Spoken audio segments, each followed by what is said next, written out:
update on the body cam front. So in prong one, Hardin had asked for the judge to reconsider his insane decision to classify evidence as not evidence. The judge denied that, and he denied it in a very meticulous way. However, it's not over, of course, because there are many other avenues to be taken, and we will pursue them all to the fullest extent possible. Chat. But he did really go out of his way to try and issue a very meticulously crafted opinion that tries to shut off as many angles of appeal as humanly possible.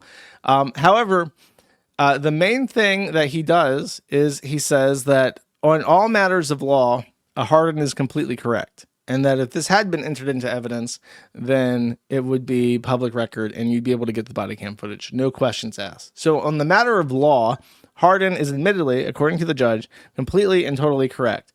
However, what he disputes is the matter of fact, that it was entered into evidence. And the issue is that the judge is basically not allowing him to argue or demonstrate that this was entered into evidence, because he's just shutting this down as quickly as possible and undoing his own decisions and his own determinations that it was entered into evidence. So the only course there is to appeal it and to try and get a appellate court judge who will listen to us, to make this distinction and say it was entered into evidence and is therefore evidence. And since the judge agrees on matter of law that if it was evidence, it should be publicly available, all we have to do is get an appellate court to hear that it was entered into evidence. As it turns out, by the way, the Minnesota appellate courts, state appellate courts, are some of the most appeal-friendly appellate courts in the entire country. They have an acceptance rate of something like 15 to 30%, which is much higher than the rest of the country, which has an acceptance rate of like 1 to 5%. So in terms of states to appeal in, Minnesota is actually one of the most favorable states in the entire country. So an appeal is actually being entered right now. I think they filed it today that they're appealing this decision. And I remind you that this is only prong one. Prong two is the actual FOIA request, which is a different civil case lodged against the county and some of its agents. So that's still ongoing. We will pursue this to the ends of the earth. Yeah. Also, no, I don't want to say that. I've learned my lesson, chat. Never talk about stuff. Things are happening, chat. Just trust me. Trust the plan. 2 more weeks. Rekieta not having such a great time, in fact. Upon hearing, this is his literal actual face celebrating his win, by the way. This is his actual face, elated. Pure joy. This is as good as it will ever get for him. He's having a big win. He did a 45-minute long victory lap around us because he won prong one in the lower court. So this is him absolutely elated to hear that he's a winner. He's a big W carrying Chad. And let's take a listen to what he has to say here, chat. En masse towards the target and hope that one hits a bullseye. He's talking about our legal strategy here. Farted. Nick Rekieta sharted on live stream. Now, you may remember a similar incident where Ethan Ralph sharted on live stream. And Nick Rekieta listened to this on live and made a scrunchy, silly face at Ethan Ralph sharding, and this almost caused Ethan Ralph to go after his entire family. I think Ethan Ralph actually did specifically call his children like disabled-looking mongoloids or something. Rekieta is very, very concerned about his children, by the way, which is why it is completely inappropriate that anybody watch the evidence that he entered into evidence with the body cam footage because his children in it, because he's so protective of them. Not protective enough to keep his house clean or his children safe from cocaine, and also not protective enough to keep distance from somebody who called his children because Rekieta made a silly face at him farting. He is now the farter himself, chat. Nick Rekieta has to bend the knee to Ethan Ralph. Really tragic. Sucks to be Rekieta. Next, speaking of Rekieta, here is some drama with him. And this, it is evidence that he's been doing the Karen Reed trial. I know literally nothing about Karen Reed. However, Rekieta has been streaming it to fewer and fewer people every stream. Apparently, his commentary is very poor, not very insightful. He seems distracted. He brings up personal stories about all the drugs and hookers he's or whatever, and people are just not having a good time, like his actual fans aren't. And here is some evidence of him arguing on Twitter. I'm not going to bother reading it, but he's just talking about his drug use. How he takes Adderall for narcolepsy, so he can get away with showing positive on piss tests for amphetamines because he has a prescription for Adderall. That kind of shit. All while the trial is happening, so he's on his phone. He's not even paying attention. Doesn't give a shit.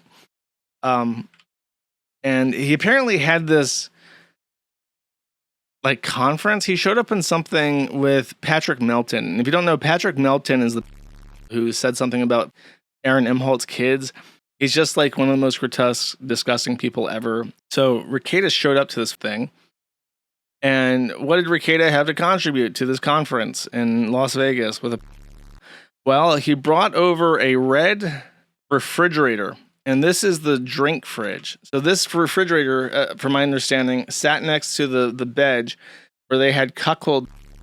And he literally, apparently, hauled this refrigerator from Minnesota to Vegas to show on stage as like a trophy of when he was having cuckold with drugs in his marital bed as an epic own. Also an epic own was sharing pictures of Aaron Imholte that they had acquired, showing text messages with April Anderson and from Aaron, and basically just being like a bitter ex over Aaron in person in a conference with a on stage. And it's just like, is this a valuable expenditure of your time and energy? I guess so. I don't understand what's up with people like Dick and Nick who are like, yeah, I want to associate with Vito Gesualdi. I want to associate with Patrick Melton. These are my guys. Like, to what end? You have no shame. Just don't get it. And then he also said this in chat, I think in Melton's stream. He said, Aaron was abusive and with him became less consensual. And I honestly, I don't know how else to describe this, but it sounds like Rekieta saying that he was at a Broding convention with Aaron Imholte and he was showing Aaron in his hotel room, you know, his next court review video. And then Aaron Imholte just pushed him on the bed and, you know, he didn't say no, but it wasn't explicitly consensual. And then later he invited Aaron Imholte to his home and Aaron took him aside in the bathroom and on his face, and also that was not explicitly consensual. So it really does seem to be saying that Rekieta was by Aaron Imholte, and that may be why he is literally butthurt and is trying to epically own him a year after everyone stopped giving a shit. So that is the situation on that. Okay, next up is Rekieta, everybody's favorite. So this is the real picture of Aaron Imholte. I don't know what the f is going on in this picture, but someone needs to fix the lighting or the camera that exists at the Kandiyohi County Jail because it is beyond belief. So why is Aaron Imholte in jail? He's already out, but why was he in jail? The answer, he talked about Kayla Rekieta. So here's a fascinating little development, okay? So when Aaron Imholte was convicted of revenge, he took a plea deal, which allowed him to get out scot-free for $50, basically, which is how we established the price of one Kayla nude unit. It is $50. However, his plea stipulated things which are, according to the Kiwi Farms legal team, unconstitutional. But the issue is that the stipulated order that he agreed to was agreed by him. So therefore, even though the order is unconstitutional, the way that it works is that even if you receive a blatantly unconstitutional order, you generally will have to comply with it unless it is actually physically incapable for you to do so. For instance, if a judge orders you to lift a car, you can't comply with that because you can't lift a car.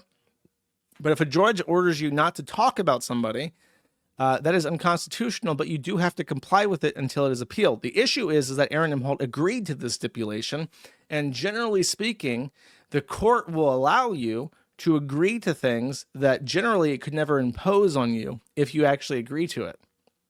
So that's an important thing that a good lawyer would watch out for.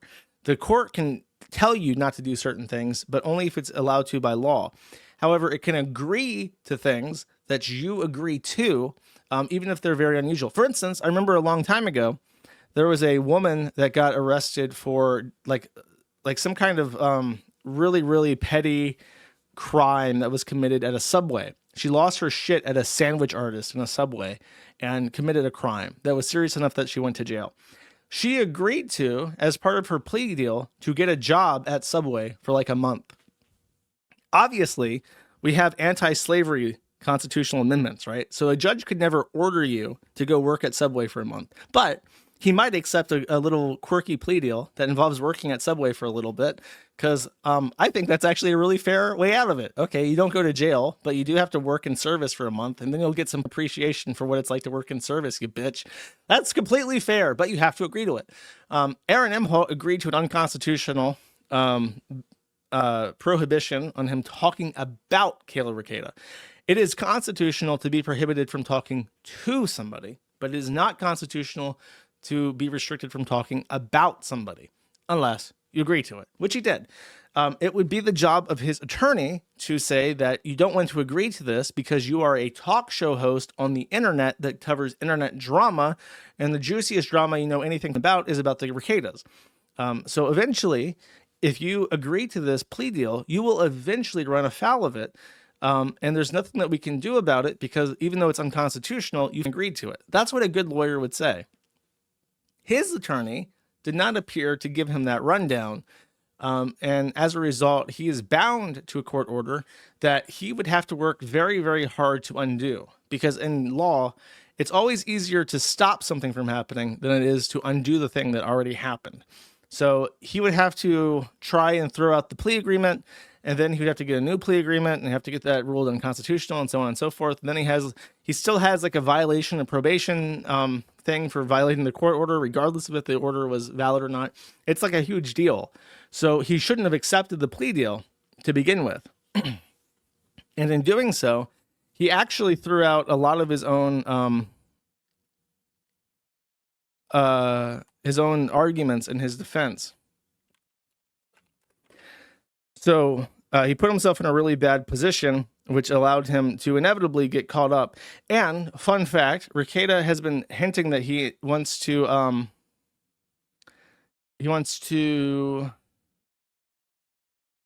get his law license back. And he wants to get his law license back specifically so he can be a pro se litigant for himself, but also represent his wife and his companies. So as soon as he gets his law license back, he's going to be engaging in lawfare against all of his enemies to try and drain them of financial resources at zero cost to himself. So the issue with that is civil court and criminal court play by different rules. So if you are criminally held to a plea agreement that you're not allowed to talk about somebody, and then you're sued for defamation about somebody, you can be deposed. And in civil court, if you are deposed and you refuse to answer questions or provide information about somebody, the court instructs the jury to interpret that silence not as innocence, as it is in a criminal court, but as the worst possible thing that could ever be said. So if you refuse to answer a question, you're not reserving your right to be silent. That doesn't exist in civil court. You're actually confessing to the worst possible interpretation that silence could possibly mean. Did you murder somebody? That means yes. In civil court, that means you did. You not only murdered them, you murdered them and buried them alive, okay? That's what that means. So let's say that you theoretically agreed to an order that is unconstitutional that prohibits you from talking about Kayla Rekieta. And then Kayla Rekieta sues you via her husband attorney, Nick Rekieta, who just got his law license back. In this lawsuit, he ends up deposing you and asks you a series of questions. You have two options. You can either talk about Kayla Rekieta and go to jail for violating your agreement, or you can remain silent and be absolutely, totally guilty for every single thing you are accused of because your silence must be interpreted in the least favorable way possible. That is what has happened to Aaron Imholte. His loud, stupid mouth has him as hard as humanly possible. And it's going to be very, very, very expensive for him to fight the civil suit and also to fight the plea deal that he should never have taken to begin with. That is the opinion of the Kiwi Farms legal team. Okay, so that's not my legal analysis. A real lawyer came up with that. So, Nick has literally played 4D chess when it comes to Aaron Imholte, which is made much easier for Nick because Aaron Imholte seems to be playing against himself quite a bit. So he's really not in a good position. His bond was set by the judge at $100,000, which he has paid, I think, because you only pay a tenth. So he got a bondsman to give him $10,000 to pay this. So he's already out, but that's his bond. And I think child in Minnesota get less than $100,000. But the reason why his bond was set so high, by the way, is because the plaintiff or the state raised that Aaron Imholte himself on live stream said he wasn't concerned about a violation of his plea agreement because Minnesota is so easy on criminals. So that thing I just said about child getting less than $100,000 bond, that's literally what he said, and spat in the face of the judge who heard that and then said, fine, I'll give you some. You want some bond? You want to see some bond? $100,000. Bang, bang. That's what happened. So that's why you keep your mouth shut. Shut the up. Aaron Imholte, shut the up. Shut the up. Get a different lawyer and shut the up. Stop doing your live stream. No one watches it. It doesn't matter. Nothing you say on there changes anything. Nick Rekieta lives in filth and squalor. His kids hate him. His life almost left him. You're not punishing him. You're making him very, very happy when you shoot yourself in the foot over and over and over again. You are ruining everything with your idiotry. Okay? Stop it. Shut up. Just... What are you doing, bro? What are you doing? So his hearing's in October, I think, but he's out until then. Oh, one more thing, by the way. This clip of Rekieta is just very funny because look how uncomfortable he gets a super chat message that's in the AI voice, and then his guest looks as uncomfortable as humanly possible. I think the guest is on to give us apparently his hot takes about Karen Reed or some shit. So this is supposed to be like a serious law tube interview, but of course he can't do those anymore because he's a coke fried. And he gets a dopamine super chat, so he lets it play, and his guest has to listen to it. What happened to the peen counter? Also, did you load the kiddos up with enough they won't disturb the show? God damn it. Yeah. So he looks super impressed by that. He loves hearing about penises and children being doped up on. I'm sure that he heard lots of stuff, like when Rekieta announced this interview or whatever. He probably got lots of shit on Twitter, and then when he hears it on stream and hears him laughing about it, he's like, uh-oh, oopsies, shouldn't have done that. And then afterwards, by the way, last thing on Rekieta, our boy Nick met up with his best friend in the entire world, Patrick Melton, and gave us what is probably the worst photo of Nick, at least. But one of the worst photos I've ever seen. Look at this. Look at this fat, greasy chomo wearing his own merch. And then Nick Rekieta looking like a 50-year-old corpse. He reminds me of somebody like I know people compare him to Daniel Larson and say he's getting Larson-fied all the time. But he looks like a cartoon character or something. There's like a movie with like an old decrepit old man sitting in a rocking chair that I'm thinking of, because he looks like he's 50 to 60 years old. He just looks terrible. He's like balding, and it's like, that's your friend, bro. Your best friend in the whole world is a chomo. And by the way, I think they got kicked out of this bar. I think they're at something like called Stoney's or something. And Patrick Melton got punched or something by the owner, and they were removed from the bar. I think that was a rumor I saw. I don't know if that's real, but that's what I heard. I don't know. Tell me who you think Rekieta looks like, because he looks like somebody. He just looks so old and sick, and just he looks hollowed out.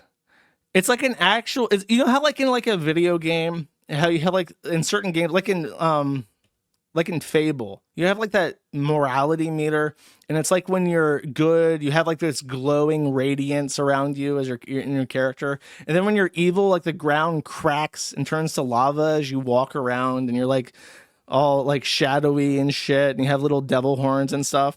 That's like Rekieta. It's like he's like actually slipping down the Fable morality meter, and his like horns are starting to poke out of his head. He's getting a little demon tail. The earth is starting to crack underneath him as he walks from his sheer malevolence. It's just like you just look at this and say like you've lost it. You lost it. You lost your immortal soul. It's coated in black wax now. Aura, exactly, precisely. It's aura. Don't do drugs, kids. Rekieta segment. By the way, in case you are listening to this on the Illicit Clips channel, I have been drinking Old Bay seasoned vodka for the last 2 hours and 37 minutes and 40 seconds. So if I sound especially today, and you don't know what's wrong with me, that is why. Happy 4th of July, by the way. I'm not licking the bottle, chat. Cease and desist with your perversions. Okay, this is Dixieland Buckaroo, who did a little bit of a synopsis of what's happening with the Aaron and Nick Rekieta situation. If you don't know, Aaron is Nick's ex-gay boyfriend. He is currently facing criminal charges for stalking and harassment of Kayla, I think. I don't know. It's not stalking harassment. He's got probation that he violated. We talked at length in a previous stream. Basically, he's in trouble for sharing a nude picture of Kayla and has complicated his situations because he agreed to a plea deal that he can't possibly actually keep. So here's a summary of the situation. Aaron requests Nick not be allowed within 1,000 feet of Aaron's home with no direct content and no online mentions. Good from June 26 unless changed by another court or vacated if he requests it within 20 days. It seems the judge agrees on the no contact and not within 1,000 feet, but not the mentions. So he's not permitted to talk about Kayla, but Nick Rekieta can rail on him constantly. That's not fair, man. That's just not fair. It's like on the forum, even the Kiwi Farms. It's like if the guy that gets into the most arguments is Hollywood Hulk Hogan, because he's like a lib shit. He loves Joe Biden. He loves the Democrats. He thinks they're the best. He loves his Mexican friends. He loves taco stands. And he goes into a thread and he's like, God damn, I love taco stands. And he gets like a guaranteed 100 replies from like Trump tards who are just like, you and taco stands. So eventually, sometimes I have to come in and like, look, Hollywood Hulk Hogan, please stop coming into threads and talking about taco stands. And you please stop tagging him into threads, because if you tag him into a thread, he will show up and talk about taco stands, and that will be the next 40 pages of this thread. So that's what I have to do, okay, as an administrator. I feel like the judge should have a similar policy. If a guy and his gay boyfriend are having a little bit of a domestic, you know, because they did a little bit of a cum swap-areno, and now they're both very upset with each other, I feel like the judge should step in and be like, hey, look, you know, this is gay, and your shit's all and you gotta shut up. I'm sick of dealing with this, but apparently that's not how it works in Minnesota. Aaron claims Nick, and these were options to be checked or not, only listed options were checked below, that he was followed, monitored, or pursued by the petitioner, or pursued the petitioner, which would be Aaron, made unvisited visits to the petitioner, which means I guess Nick Rekieta is showing up at his house unsolicited, made harassing calls or texts to petitioner, I can believe that, especially if Nick is in the shower, made threats to the petitioner, frightened petitioner with threatening behavior, called petitioner abusive names, or used social media to harass petitioner. That's definitely true. Notably, in the fee waiver section, Aaron alleges fear of substantial harm due to Nick following, monitoring, or pursuing another, whether in person or through any available technological or other means. He requests his address be withheld, but it's in the document in at least 2 places. This was leaked, by the way, to the Minnesota Public Records account, so it includes unredacted information. Aaron calls Nick a former friend. Honestly, I'm going to be real with you. If I'm filing a restraining order, I'm going to hype that shit up. Like, yeah, we were gay boyfriends, cum swapping and shit. That's what he's got to say. He can't be like, look, we were former friends and now he's shit talking me on like his YouTube channel. He's got to be like, bro, we were swapping cum. We were swapping wives. We were J-O-ing in the hot tub. Like, he's got to get down and dirty and be like, yeah, this guy's my gay boyfriend. Because the judge is going to look at this and be like, okay, so your friend is talking shit on social media and sending you text messages. And like, who gives a shit? You start talking about that gay shit, judge is going to be like, we got some drama here.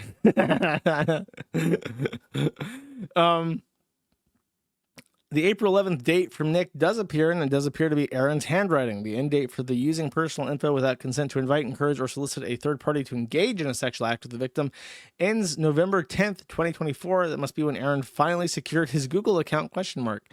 Aaron notes the start of the monitoring as September 1st, continuing through present day. He also claims Nick, quote, has shown up at businesses he works at to harass the ownership in hopes I will be there, ? Stonies, in parentheses, I assume that's his comment. He constantly threatens myself, hence at the fact I should have been killed on his X account. And he's accessed my Google account without authorization and posted screenshots on his X for my search history and claims he shared private Google information with others. He has appeared on numerous live streams on YouTube, on his own channel, and other people's channel, such as NLO on June, and encouraged people to report him to law enforcement. He has gathered people in public places to harass or intimidate me. Aaron describes the effect of the harassment. I cannot live a normal life, do my daily work, or worry if he's going to invent some new threat or make up a new charge that I am not responsible for. Ever since his arrest for felony cocaine possession and child endangerment. So he's willing, see, that just makes him look petty. You're willing to outline all the bad things that the guy you're petitioning against did, but you're not going to mention the cum swapping. Yeah, someone's trying to save face to the judicial system. That's not how it works. You got to humiliate yourself and humble yourself before the judge and be like, no, I am a dainty little dick cum swap and my boyfriend's out to kill me. You don't get to do this shit where you're just like, yeah, we're totally friends. And yeah, he's a totally bad guy and shit. I have been worried he could come to my house and cause trouble, especially while my children are at home. He says that, yes, it will continue. He seems unhinged in regards to me and obsessed with inflicting whatever kind of punishment he feels I deserve. I do believe he could get physical at some point. Aaron does ask, he and the kids are included, including an adult ward for whom he's a legal guardian. That was not granted because Nick's actions to date have not been directed at the children. But Patrick Melton talks about using his children as a cup holder. He probably should have mentioned that as well. Aaron seems not to request initial hearing. Court agreed. HRO was requested for 1 year. The funniest bit is from this. He says, he made a message to me on the app Signal telling me to kill myself because I refused to come over to his house and continue swinging with him. The with him is handwritten and an edit in Aaron's writings. So I guess he had this written up and then edited it to try and distance himself or something. I'm not sure. Okay, so this is Shush. He made a 10-minute long rendition of the body cam footage. So this is an artistic interpretation of what the body cam footage could have looked like if we had it. And all the characters are like these white pieces of paper with blue line art on them. And they kind of remind me of this Adult Swim show that I can't think of the name of. I've been thinking of it for like a day. And I even tried looking up Adult Swim shows. And I can't think of what they are. So there was Tom Goes to the Mayor. Oh my God. I can't believe that's like a fever dream. I'm actually surprised it's a real thing and not like a hallucination. So it seems very Tom Goes to the Mayor inspired. Please enjoy. I'll maximize this. I'll comment if I feel a comment coming on. Police, open up. We got a warrant. We got a warrant. Open up. Nick said not to open the door. Well, we're the police and you gotta let us in. Otherwise, we'll kick that door in. Nick said not to open the door for cops especially.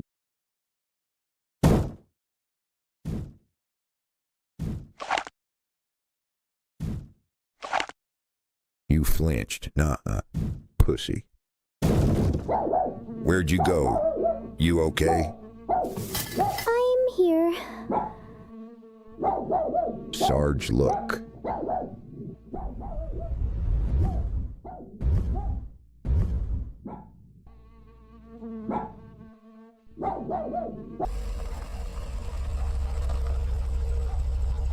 Where's the sheriff?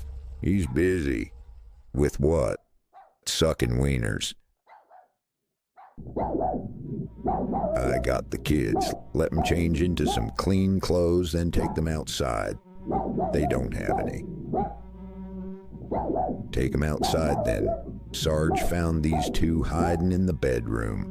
Take them both outside for questioning. Once you get that done, call the sheriff and give him an update. 10-4, Sarge. Get out of my house!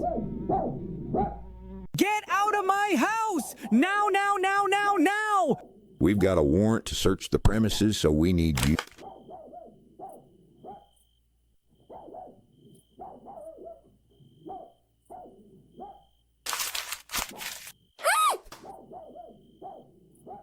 You have the right to remain silent. Anything you say can and will be used against you in a court of law. You have the right to an attorney. If you cannot afford an attorney, one will be provided for you. Now, we want to ask you some questions. A quick interview. We want to get an idea of the layout of the house, where the nanny is at, and who all stays here. What's your probable cause? You have the search warrant. Cool, you have no probable cause. Are you willing to talk with me? Sure, you still have no probable cause. I'm not discussing all that. You've been given the search warrant. You should know how this works. What I know is that you have no probable cause. Right? So, Kayla's your wife then. Who's the other woman? She's April. She's just a friend. She's just visiting. She doesn't live here. She came out of the bedroom. So she came out of the bedroom. When I have people over, they don't go in my bedroom. I don't give a shit what you do! I'm just asking questions. You're not. You're making statements. Where do you stay in the residence? That's a direct quote, by All the over. way. It's my house. Do you stay in the master bedroom? When I'm in there, I stay in there, sure. Is that where you sleep at night? Yes. That's all I needed to know. Do you want to tell me where things are in the house to help expedite the search? Where what things are... You saw the warrant. We're looking for controlled substances. I'm not admitting to anything. That's ridiculous. You still have no probable cause. We're going to be searching the house. We're going to be contacting family services. Why? Because we've already found cocaine in the house. We're not here on a whim. Yes, you are. No, we're not. Yes. We came here looking for controlled substances. We were only in the house for about 1 minute. I love the way he found says some. controlled I don't substances. know anything about that. Just wait until my mom hears about this. Do you know who my dad is? I'll have all your... You see what I mean by the Tom Where'd you Goes to the pick him Mayor up art at? style? St. Cloud. What was he doing over there? And we could have sorted this...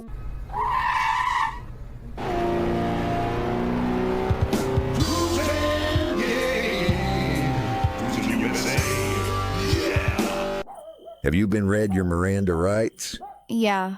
Okay, I've got some questions. Could I, go get my purse first? I don't have my phone. I could get one of the officers to get it for you if you tell me where it is. It's in the bedroom. Why is it in there? I fell asleep. You slept in Was the that master stripper bedroom? Camelot? I didn't pick up on that Yeah. one. I, live here. So where else would I sleep? Right. Silly me.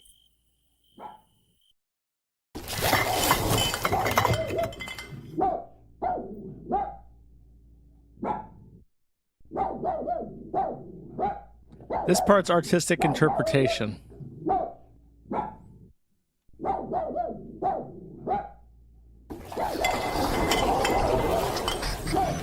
The best part is the Kayla interview. That's my absolute favorite. It's actually really scary. So Child Protective Services are on their way. Do you have any family you could call? Any friends? Hello?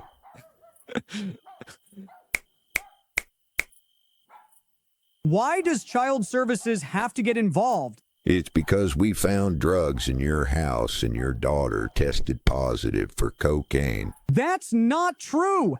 Yeah, huh? At 10 times the cutoff. That's not true. In fact, if I had to guess, it was probably you who gave her cocaine. Nuh-uh. We got multiple reports about possible child endangerment, but we weren't expecting this. Aaron. Who's Aaron?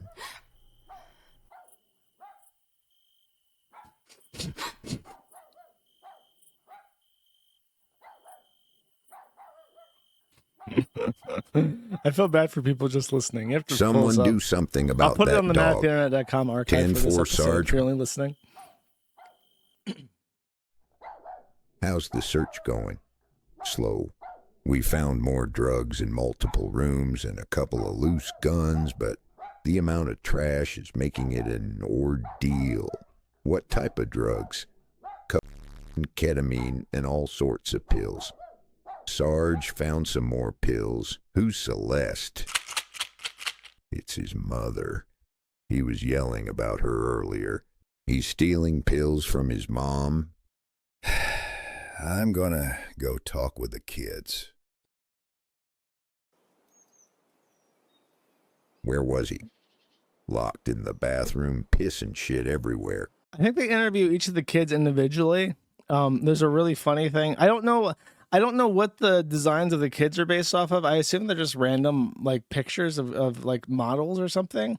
I'm not familiar with what his kids look like, so I don't know if they're like based off life. Like I know that his kids showed up in a church video that the church had published, but I'm pretty sure they're just stock models or something. Gross. There are stock photos, someone in chat says. I want to ask a couple of questions, if y'all don't mind, and if you don't want to answer, that's fine too. What's it like living here? It's always something with you. Do you know how busy I am? No, because you don't care. Because you only ever think about yourself. Because you lack even the basic decency to consider how others feel. So, fine, I'll drive you to church since you love God so much. Dude, there's no way that is not on point. You just know, because you like with the body cam transcript, you know what he's like, and you just know he must be like that to his wife and kids all the time, continuously. Get in the car! Oh, I have to drink too. Okay, I can do that. Nick, there's nothing to eat. Well, we've got plenty to drink!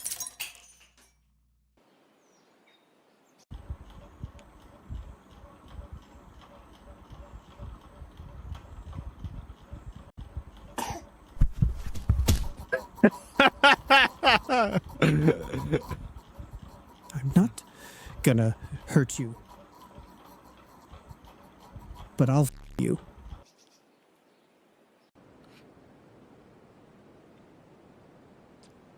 I love how she's just like violently shaking. Oh my God. What is like gonna happen to me? Have you already forgotten the solemn vow I made? Chaos would let the world burn before he let any harm befall his Valkyrie. If ever these deceivers try to lead you astray, remember this and what it means.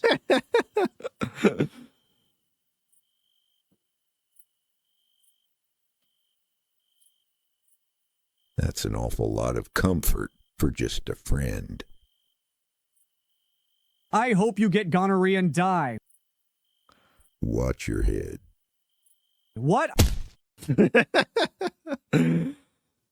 True art. True art from the source of art, which is the quickie forums. Bravo, bravissimo. I love how it even says interesting matter of public record. It's supposed to have taken him a long time, by the way.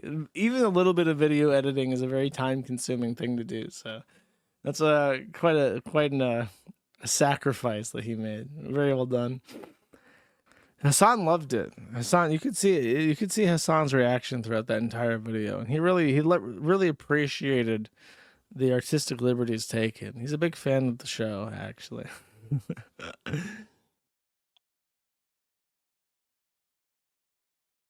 Call PPP? I could do this. I have the power. I have the power to call him right now on his phone. I'm not calling PPP. Nice try, chat. Listen, I still have all my inhibitions. That's what you don't know about me, chat. I have all of my inhibitions. The lights are on in somebody's home. Okay, that's how it works. Sorry, I'm boring. I'm a boring drunk.